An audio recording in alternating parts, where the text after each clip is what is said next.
decision, the only team competing in AU's fall calendar will be the new Esports program, as it does not fall under the HCAC umbrella. For its first season, the Esports program will support Rocket League, League of Legends, CSGO, Valorant, and Call of Duty Modern Warfare. Head coach Duncan Vosberg hopes to add to this list as more students join the program.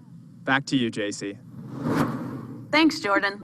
Coming soon to campus is a new series entitled Black Lives Matter. How did we get here and where do we go? I recently spoke with Professor of History, Dr. Joel Schrock, who explained the goal of this series. This is starting to get AU connected to a much broader conversation, but not just us as an institution, it's us as individuals, where we take this and we enter into this conversation that's national. And it's, in some ways, it's not a new conversation. We've been having this conversation for 400 years. It is a problem that is not easily solved, and it will never be solved if we don't do something.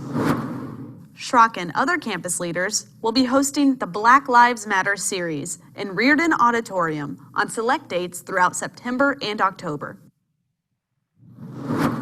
To hear the extended interview and for more on other stories, visit Andersonian.com. For The Andersonian, I'm JC Crawford.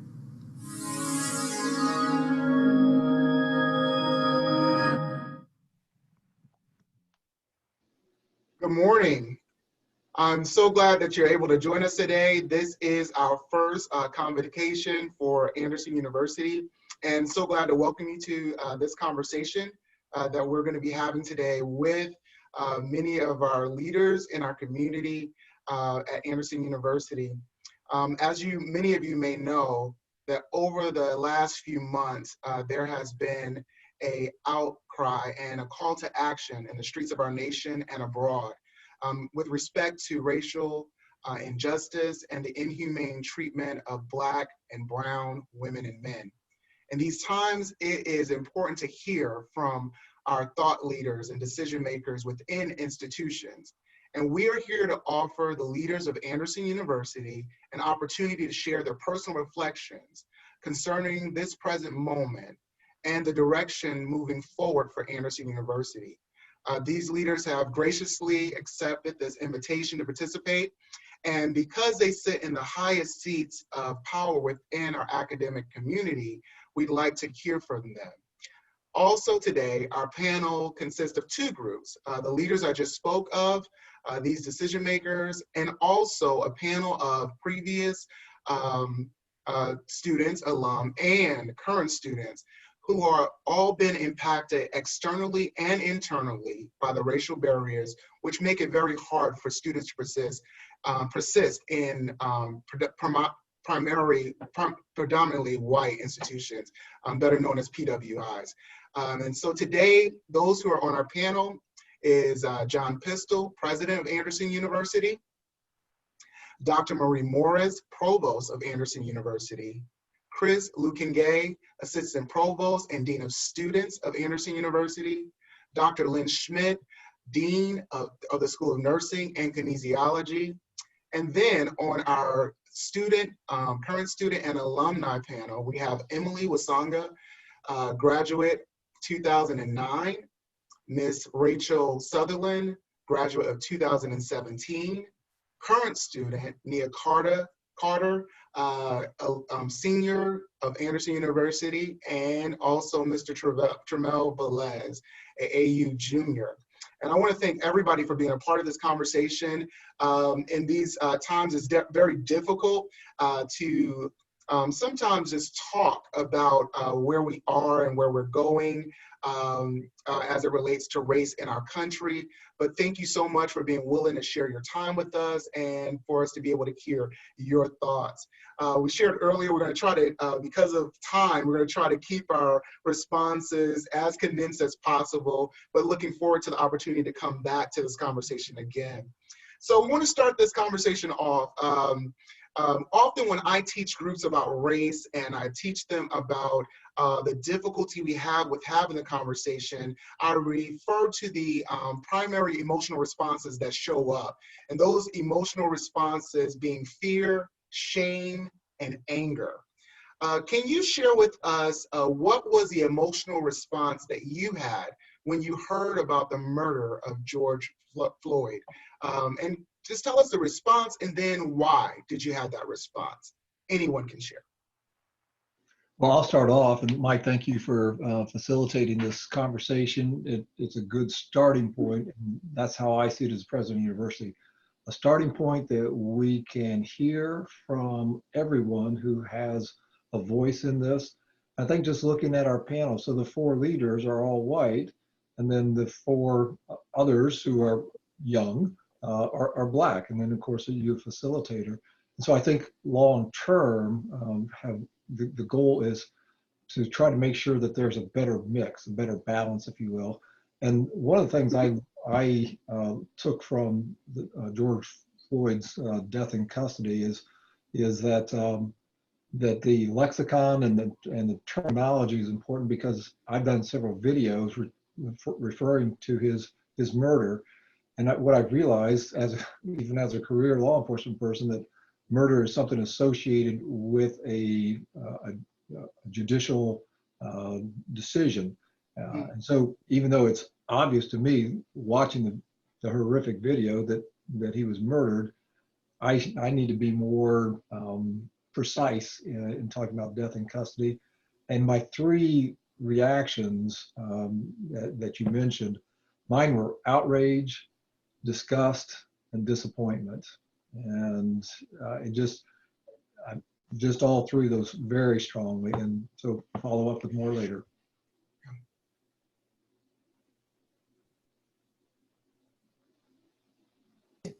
I guess I would add, my emotions were a combination of grief, anger, embarrassment, and weariness. I am a pacifist. I try to live a life of nonviolence, and so violent acts really grieve me. As a nurse, I was trained to do no harm, and again, violent acts of one human being on another just perplexes me and angers me. It's inconceivable to me how someone can inflict such harm and ignore the pleas of another human being who's repeatedly saying, I cannot breathe, I can't breathe. These atrocities embarrass me about my country. And the weariness, I think, comes from realizing that we have made so little progress in loving, respecting, and caring for one another, regardless of the color of skin. And if I'm weary as a white person, I can only imagine the weariness of a person of color. Yeah, certainly my reactions were all over the place. Confusion. There was fear for my friends of color, our students of color, our faculty, staff. There was anger. Probably anger for maybe my history of silence, and then anger at what I at least perceived as the injustice of and the response of the country, our leaders, and quite honestly, anger at the response of the church in general. I think that certainly some churches responded very well and those kinds of things, but it seems like the church in general and maybe Christian institutions in general, our response seems slow to come, and I feel badly about that. Sorry about that kind of response. Michael, thank you for including me. My first response was shame. Through a national lens, shame for the disparities and the inequalities and the structural racism that plague our country. And then through a personal lens, shame for not working harder to address the racism and the injustice in our cities and states and nation. And then after shame, I felt anger for what the police officer had done. When healthcare providers hear a person say, I cannot breathe, we are trained to respond and triage the situation and treat them immediately. We work hard to save lives. And then after that, I felt fear for what will be in the days to come. As our society, we are not doing well in addressing racism and oppression. This is very true. This is very true. As we think about the idea of what took place on May 25th, 2020, we know that Anderson University is considered an institution. It is an institution, but institutions are made up of people and not the other way around. And so at any point in time, we can look at an institution. It can change based upon the people that are in the seats at that institution at a given time.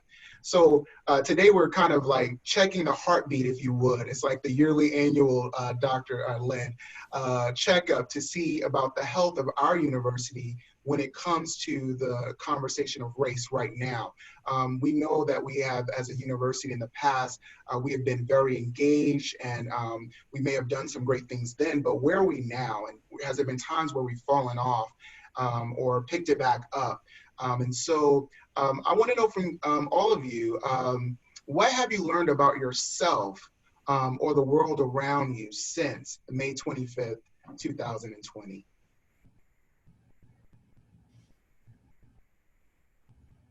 I've learned that, or what was confirmed, that racist ideas continue to persist, that they maybe have been bubbling under the surface of political correctness.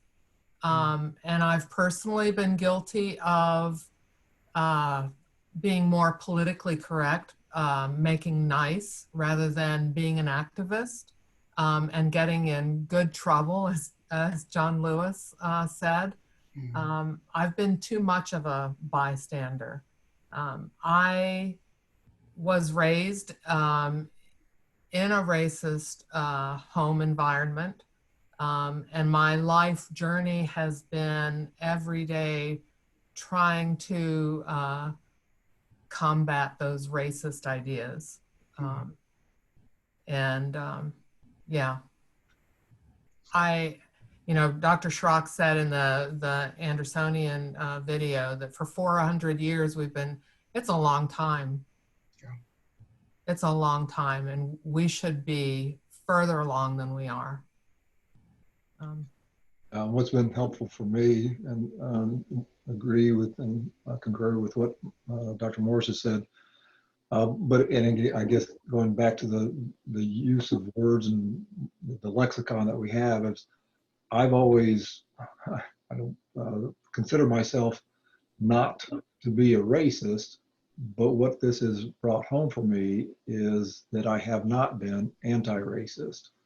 In my past work, I've actually investigated hate crimes, including a cross burning and a noose hanging in a location where it was threatening and things. And I have done those responsibilities, I handled those responsibilities. But what I've learned over the summer is that I have not been anti-racist. And what can I do personally? And so it's been a lot of soul searching over this summer to say, what can I do? But then as president of the university, to make sure that we are taking steps to be anti-racist. And how can we do that? I think this, again, is a start. So Mike, again, I appreciate you facilitating and the other panelists for participating. So what does that mean to be anti-racist? And so let me just say up front, I believe Anderson University can and should and will do more to demonstrate that we are an anti-racist institution, and that Black Lives Matter. And for anybody who doesn't agree with that, then I would like to have a conversation with them and privately, and then I can kick them out or fire them or do something else. So no. Yeah. Well, all right. That's a strong statement right there, President Pistol. And I'm sure that's definitely helpful for people to hear that that for you, that conversation is definitely that the term Black Lives Matter, it means something.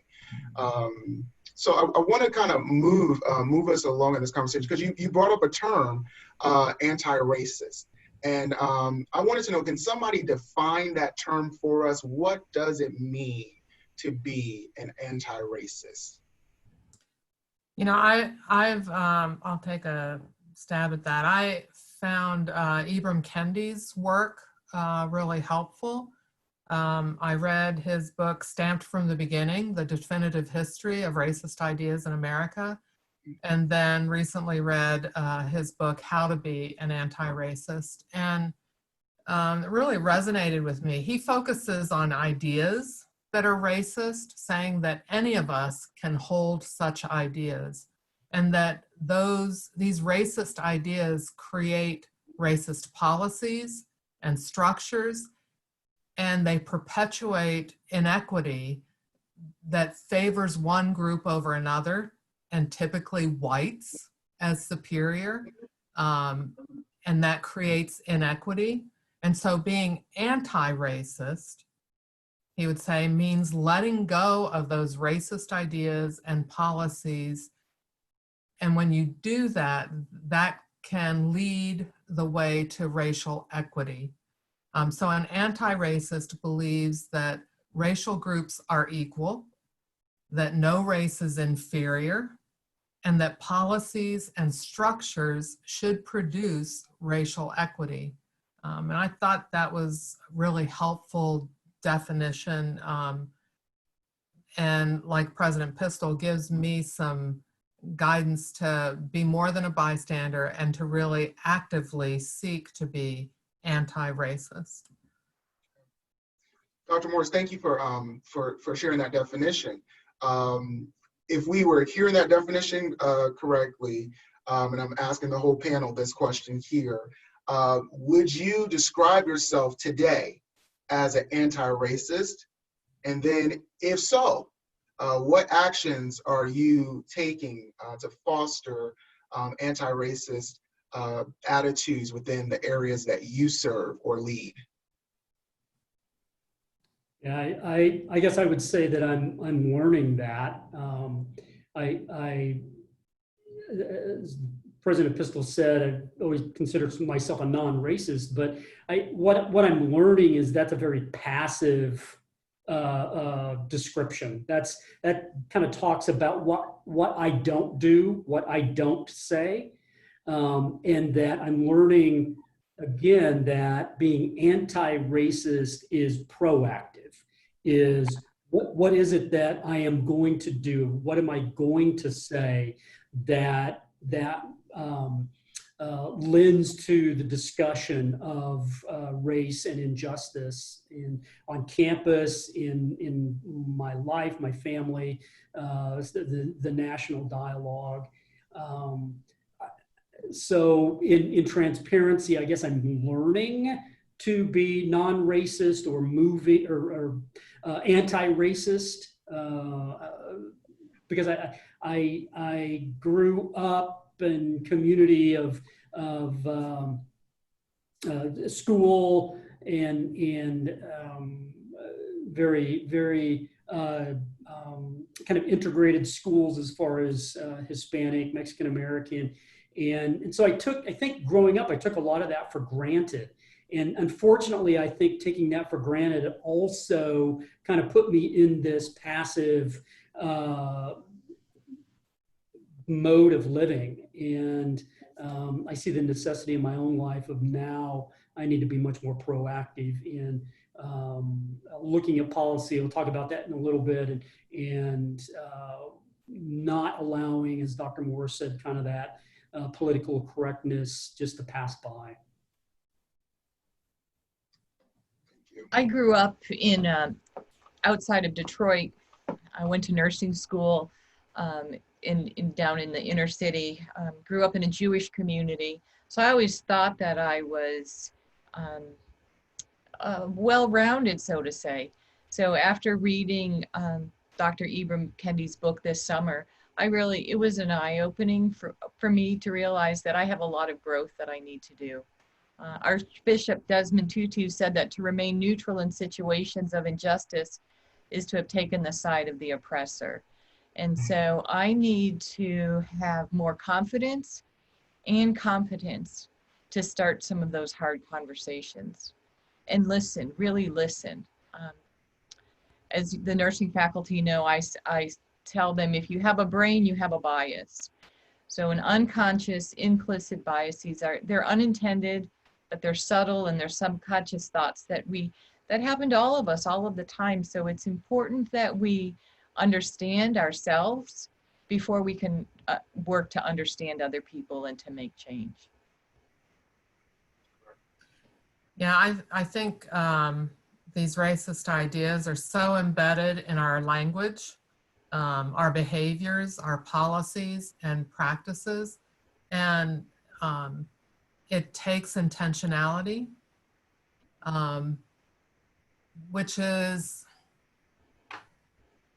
years ago I learned from some Black colleagues, female colleagues of mine, just the energy it takes for them every single day to, and they called it code switching, you know, to be in their world and then try to be in a white world, and just the energy that it took. And, you know, trying to understand that, and now thinking about the intentionality that is required for me to be anti-racist gives me some empathy for the energy that so many of my Black brothers and sisters deal with every single day. More recently, I'm trying to speak up more and call out microaggressions as I see them. I actually tried doing that last week in a meeting that I was in, and I was frustrated that it seemed totally missed by the folks in that meeting, but I'm not going to give up. I was moved this summer to just learn more about John Lewis, and I'm going to get into good trouble. I hope everybody can hear me. I learned that apparently, because it looked like I was thriving in American culture, in American society, I had a role to play as well, because, and it was, there's me, and then there was another Black business owner, because we're the only two in Noblesville at the time. And the two of us both had customers turn around and say, well, you don't seem to be facing those things. So why are those issues affecting African Americans? You're out here, you're thriving, you're this, you're that. And that's when we realized that our silence had also been a problem. So I am finding safe and useful and healthy ways to start discussing all of this with customers who for years have been shopping with us. I have a part to play too, because apparently even my silence as a woman who now knows she's Black, because I met my color here. I did not know I had color until I got to this country.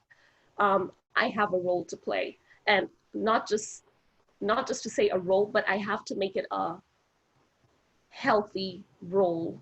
Otherwise, all we're doing is adding fuel to the fire. And then after that, the other thing that I always try to remind myself is, for all of us, we have no right to do that. If you are going to add fuel to the fire, then you almost owe, for me as an African, I would say, spiritual payment to all of those who did fight for civil rights. You have no right to quote them after that if you're not willing to do the work necessary for there to be a better world for all of us to live in. Great. Thanks for sharing, Emily. Just reminding some of our viewers today, did get some questions or some thoughts, and and so often in these conversations we find it that the dialogue is one-sided, and Emily, that was very well said. Someone just said, but I agree. It becomes one-sided. We hear the pain of those who are oppressed, those who are going through the system. We hear their cries, and Dr. Morris referred to the idea of being a bystander. And so when we get in these rooms, often rooms like this, we hear the cries, we hear the pain, we hear the anguish, and then often our counterparts, our white brothers and sisters, don't speak. because they don't know how to articulate past the pain and the anguish that they hear, and their words can't at that time offer comfort. And so the reason we set the panel this way is to offer these thought leaders and these leaders at our institution an opportunity to give their reflections first, so that we can hear where they are on this journey, and then to hear from these excellent participants who have been students of this institution, who have stories, I'm sure, and who have navigated the waters of Anderson University and continue to navigate the waters of this world, and in skin that is Black and brown. And so I'm so grateful for those who are listening in. I just wanted to kind of reiterate that, just so for many who are saying, man, the white people keep talking. I did get that one. We want to hear from you today. We want to hear you have your say, because it's important to us as a community that you get this. Because we get it. We walk it every day. We live it every day. We're in the skin. We deal with it in the supermarket and at the bank and in our neighborhoods and our community centers. It's so important that we know that you get it. And what I'm hearing some great thoughts here from all of you. I want to ask some more, maybe a direct question to you as we kind of navigate and try to use best this time. President Pistol, I'd like to ask you, as the president of the university, where are you on this journey? And what is the tone, what is the foundation that you want to set as the president on racial injustice? What is that tone? Well, I think I covered some of that before, and I'm really in the listening mode. I want to listen and learn from my colleagues here who have experienced that in a way I haven't. So if I could defer to listening to them, that's what I would really appreciate. Right. Dr. Morris, you want to take that? So repeat the question, because I was. Yeah, I got you. I'm taking notes, right? You're always writing. What is the tone or the foundation you want to set as a leader at the university as it relates to the topic of racial injustice? What is the tone you want to set? Yeah. So I don't want it to just be white voices. And we actually had we have a wonderful MOSIC team, and we had a great conversation yesterday about that, and how do we make sure that it's not just white voices that are heard on our campus. And so Nia has a great example, an idea for how to do more with working with the Andersonian and with another project that she can speak to. We also, and President Pistol, I haven't had a chance to email you yet, but there is a recommendation coming from MOSIC team, how we can, there was a comment at the very beginning of the white leaders. Well, I would say that we have a Black leader on campus, and Mike Thigpen. And so MOSIC team has a recommendation that I will be emailing you right after this chapel, of what MOSIC would like to see in terms of Black leadership on campus, and sharing a voice at the executive table. Yeah. Thank you, Dr. Morris. I want to ask Dr. Schmidt this question, and just to get an idea of what the work you're doing in the classroom and what you're doing with students. What efforts are you making, or those who you're working with, to equip future medical professionals to care for Black and brown patients? And how are you helping quality students of color persist in the nursing program? Thank you for the opportunity to share with you a few examples of how the Department of Kinesiology and the School of Nursing are equipping our future professionals. In Emily Day's Administration and Organization of Athletic Training class, they discuss communication and religious differences. Emily stated that in athletics, we tend to get a lot of different people coming together, and we have to be aware of other races and cultures, especially in terms of religion, which require fasting and similar things. We have to be able to provide the best care for our athletes and the types of things which greatly impact their ability to practice and to be able to play. In Dr. Jones's physical education classes, they discuss diversity issues in school and how to handle examples. And then in the field experiences, we strive to place students in diverse schools in regards to race and socioeconomic status. Dr. Chris Hamlin shared that the athletic training program's philosophy has always been to teach our students to treat each patient as a whole person, which to us would include the individual's race and ethnicity and their experiences that were influenced by this. However, we now recognize that this thinking is not intentional enough and relies too heavily on placing the responsibility on the patient to be the one to take action and to share their experience. So therefore, our first step toward this is to engage in conversation and to begin to learn how we can improve. Professor Massey shared that the exercise science program instructs our students to treat all individuals with compassion and empathy and respect. We educate students to truly listen to every patient's needs, to both gain their trust and to ease their anxiety, and hopefully to make their experience the best that we can be. The School of Nursing's mission is educating individuals committed to competence and compassion in the profession, in the nursing profession, serving God and society. So we start out in nursing teaching our students to start to care first by listening. Part of the problem of racism stems from the idea that the experience of one person in a group can be extended to everyone in that same group or race. And faculty work against this by teaching them to ask, not assume, how each individual patient experiences their illness, diagnosis, treatment, and barriers to treatment, and to treat people as individuals. There are physical differences between races, and the diseases often discriminate. So it's important for the students to understand African Americans are statistically at a higher risk for hypertension, prostate cancer, and COVID-19. So these are the areas where we teach these points specifically, and we test the students' knowledge on them as well. The rates and prevalence of diseases can be based on genetic factors or cultural factors. And where there's knowledge that exists, we teach that distinction. Professor Gray is going to be highlighting some of the important discoveries of medical breakthroughs made by people in color in the field of cardiology.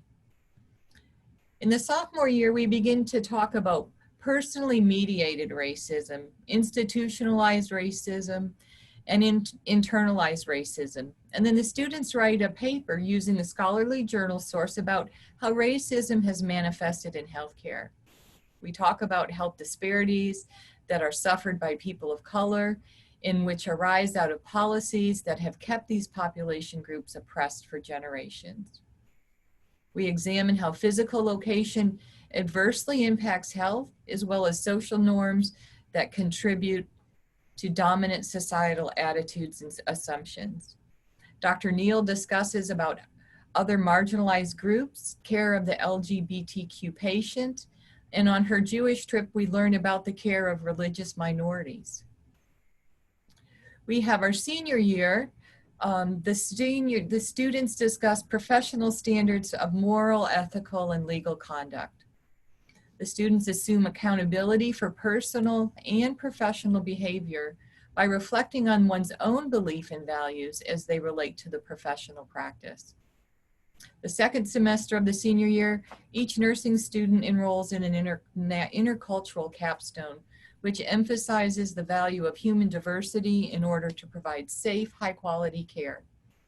There's a discussion of the healthcare provider's practice in a multicultural environment, providing culturally appropriate care across the settings. For the past 3 years, I've been actively involved with the Indiana Center for Nursing In Needs project. And the In Needs is nursing education engagement diversity statewide. And the goal of the NEEDS project is to improve health equity and to build a culture of health by increasing diversity and inclusion in the Indiana nursing workforce.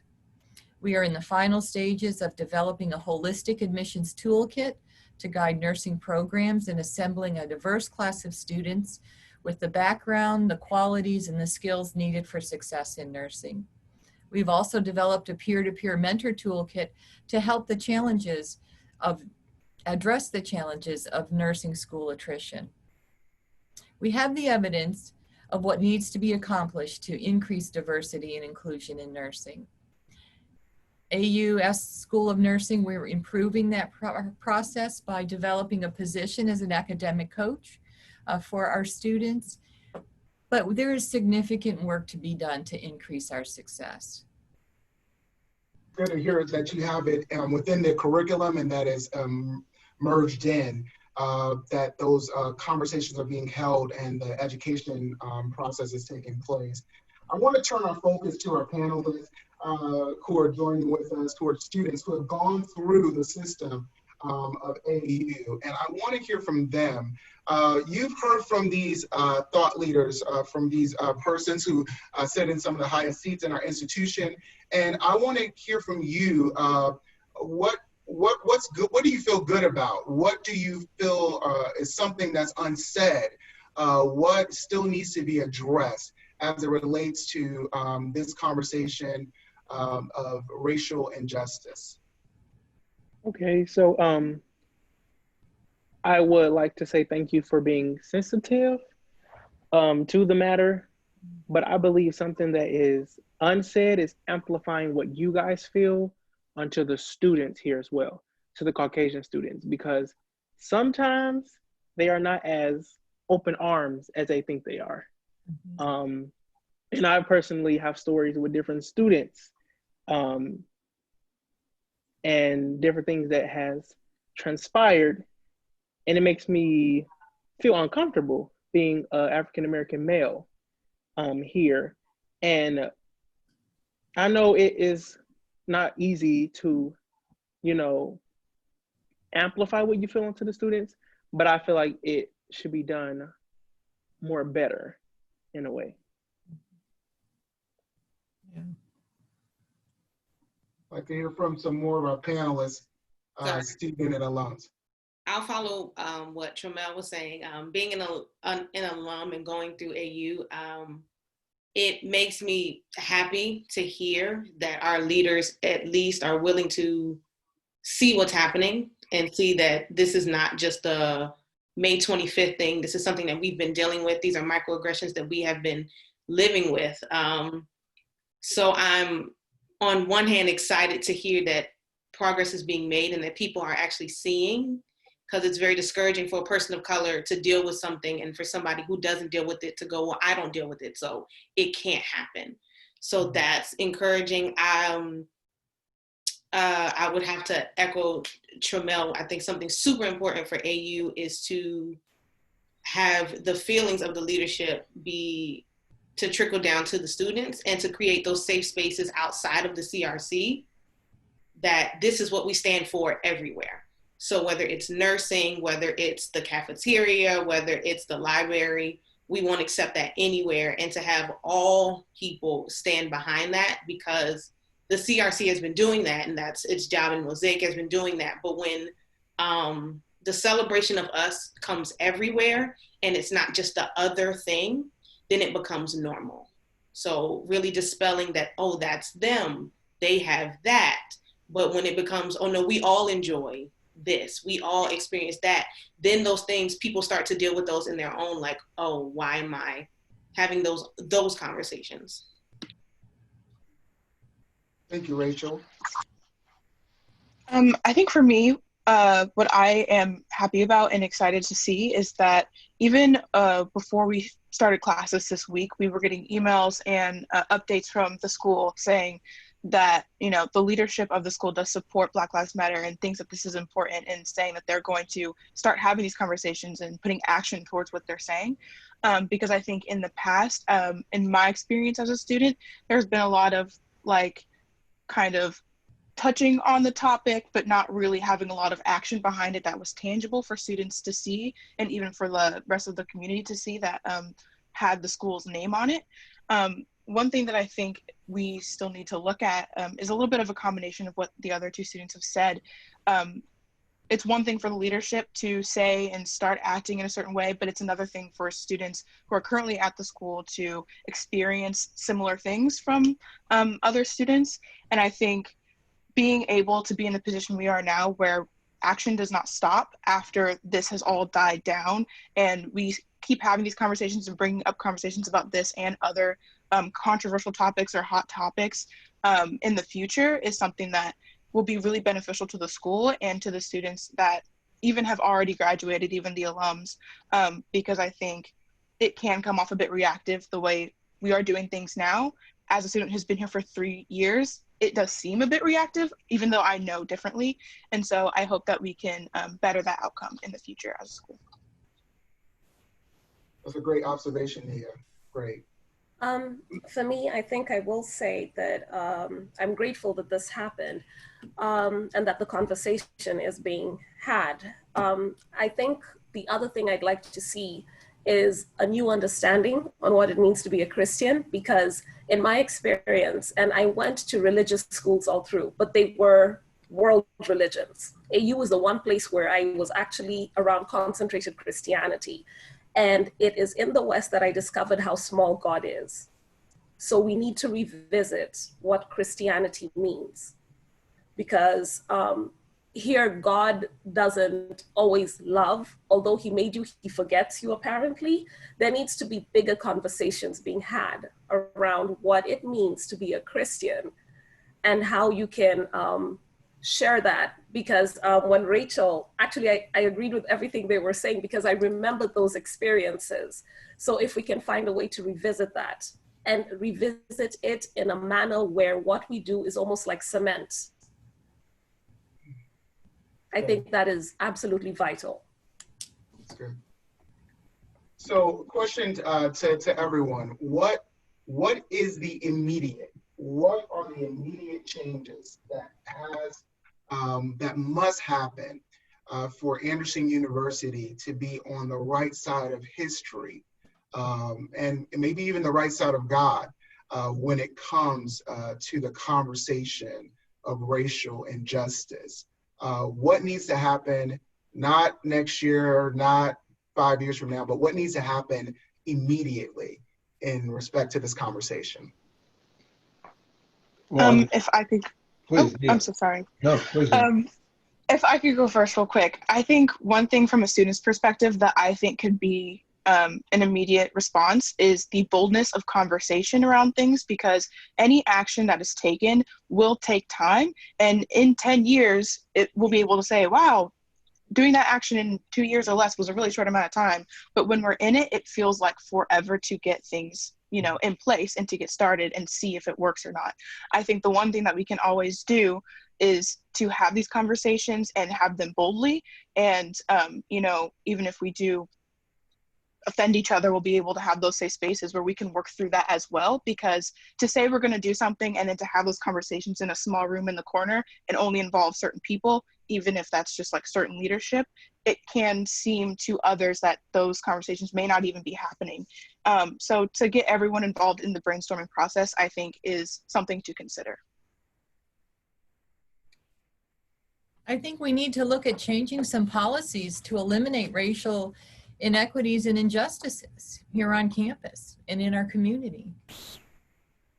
Yeah, I think certainly from my side of the house, I guess, when it comes to student handbook and code of conduct and all those sort of things, of looking at that through those eyes of the implicit bias. You know, first looking at my own implicit biases. You know, I think we have a great code of conduct, right? That's fair. That's not the question. And so looking at the policies that we have through some fresh eyes to make sure that we're listening, to make sure that the code of conduct is not fair, but that it's equitable, that it's right. Favorite scripture, one of them, Isaiah 1:17 says, and for my theological friends, I am pulling this out of context. So learn to do right, see that justice is done, and help those who are oppressed. And for me, I think that's part of what we need to be doing. And so I guess my commitment to that is to reach out and have these conversations, have these listening times with students, specifically students of color, and looking at our codes of conduct, our conduct processes, and maybe working through that bias and some of those perceptions. And I would say having the conversation and talking about it is great, but the main goal is to take action. Right. To make everything better, and also being aware that there is something going on, being aware that there is privilege and it does exist, being aware that me, being an African-American male, my life is way different than your life, and accepting all of those things. And then, like I said, talking about it, but then moving toward actually taking the action. Yeah. Right, to be. One of the things that our MOSIC team worked on several years ago was our hiring policies, to try to make sure that we were more intentional about hiring persons of color, how we write position descriptions, where we advertise, where we reach out to folks. And we need to review that, and we need to do a better job of that. But that's one policy. Another, we've talked about our admissions policy and the weight that we should or should not put on SATs and ACT test scores. And so, being test optional because of the inequity, the bias that has often been in those tests. So those are some policy examples that we are working at. President, were you going to say something? Only when others are done with giving more wisdom and insight that I have, which that would be a long time. So yeah, I'll just jump in. So I think one of the things that I'm hearing and which resonates with me is what James tells us about. So not for us not to be hearers of the word, but be doers of the word.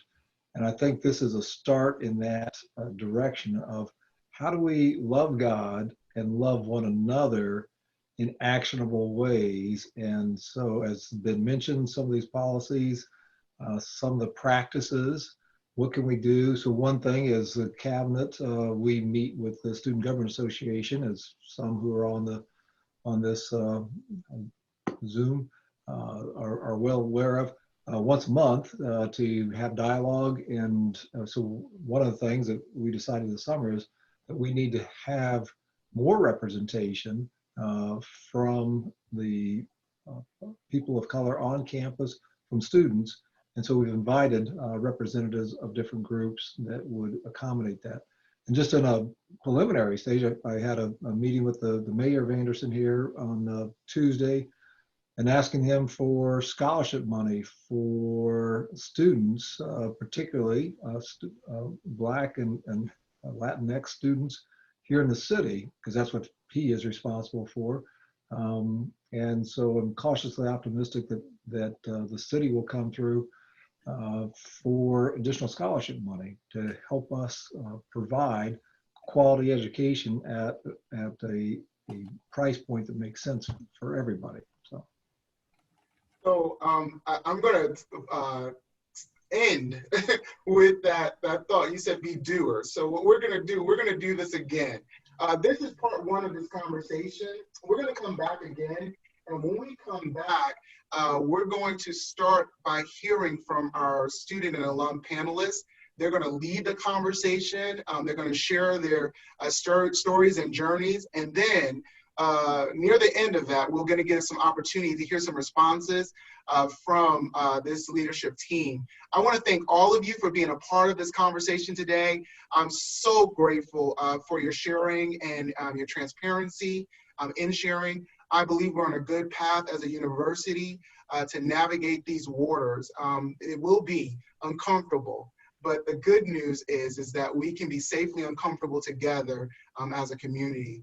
Thank you so much for your time, and we look forward to everyone joining us again when we come back for part 2 of this conversation. Have a wonderful day, and may God's blessing be upon you as you go about the work that He has called you to do. Have a great day and have a blessed afternoon.